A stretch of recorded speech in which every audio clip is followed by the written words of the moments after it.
Some people have hours a day to focus on fitness and still get no results. Meanwhile, people working a demanding 9 to 5 often get results faster. I know this firsthand because I've got into my best shape exactly while working a 9 to 5, just when I understood these 4 principles. Number 1, and this is something nobody wants to hear, including me. I don't want to hear that, but this is also the reason why so many people don't see results and eventually quit. Everything in life that's worth having comes with trade-offs.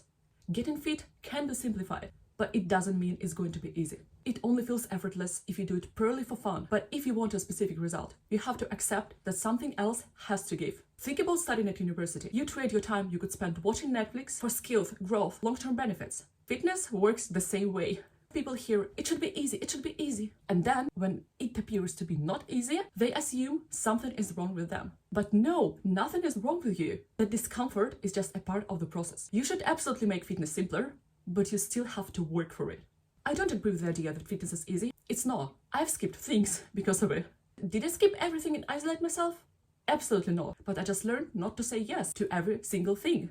I treated my workouts like high-priority meetings at work. And honestly, if you show up consistently for meetings that benefit someone else, why wouldn't you show up for yourself the same way? Yes, it will feel uncomfortable, but that initial discomfort is not a sign to stop. It's just the price of starting a new thing and getting used to fitness. And I want to be clear here. It's totally okay to train just for fun, but that's a decision you have to make consciously. Every result has a cost. The question is whether you're willing to pay it. If you want results, you have to want them enough to accept the trade-offs. However, if you have this kind of mindset but don't understand the next point, your efforts will still go down the drain.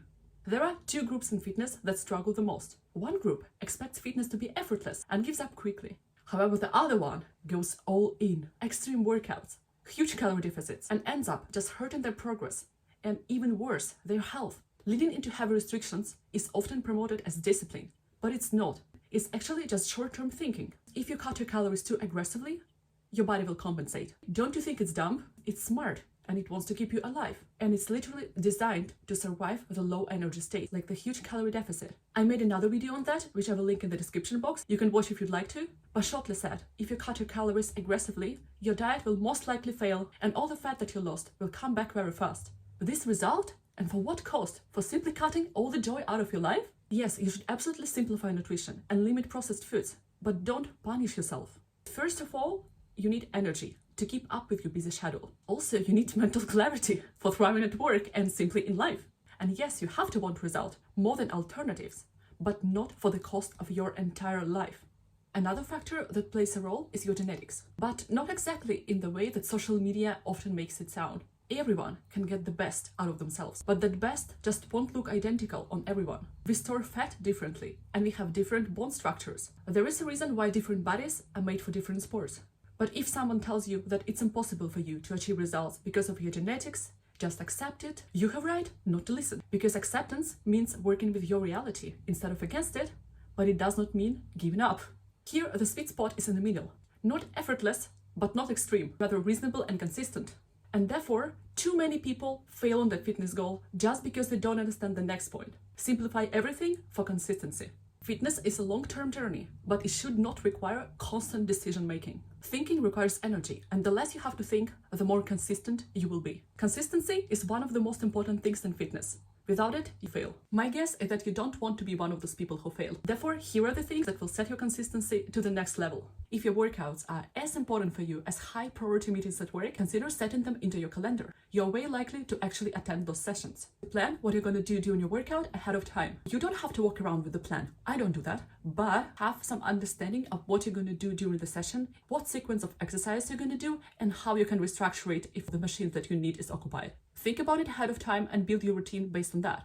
Another thing is to leave complicated recipes and choose cooking options that save time. For example, if you fry something, it requires a lot of checking. On the other hand, if you cook something in the oven, you can do other things at the same time. Another thing that can save you time tremendously are home workouts. But here is the catch: if they actually work for you.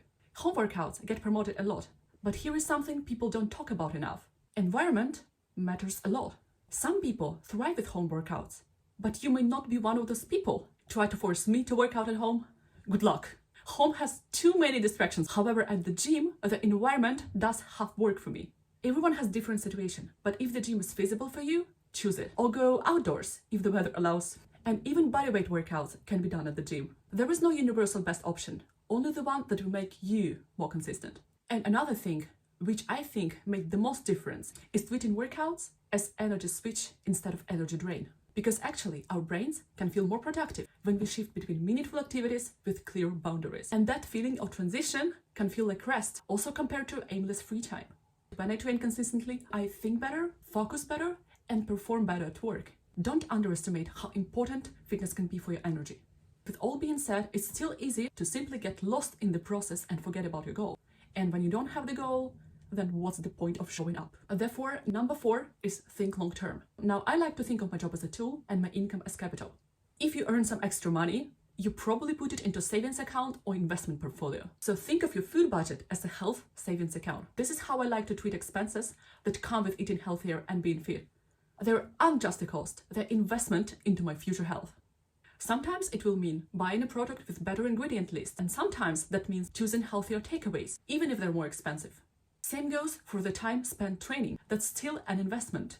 However, even if we want to think long term, our minds are still wired to think about immediate rewards. And therefore, instead of just focusing on getting lean, add smaller goals you can achieve in shorter time. For example, I would like to hit this number of reps by April. I would like to improve this lift, or I would like to master this movement. It will just make the whole process more interesting. Progress shouldn't feel like constant deprivation. Don't set yourself up for failure.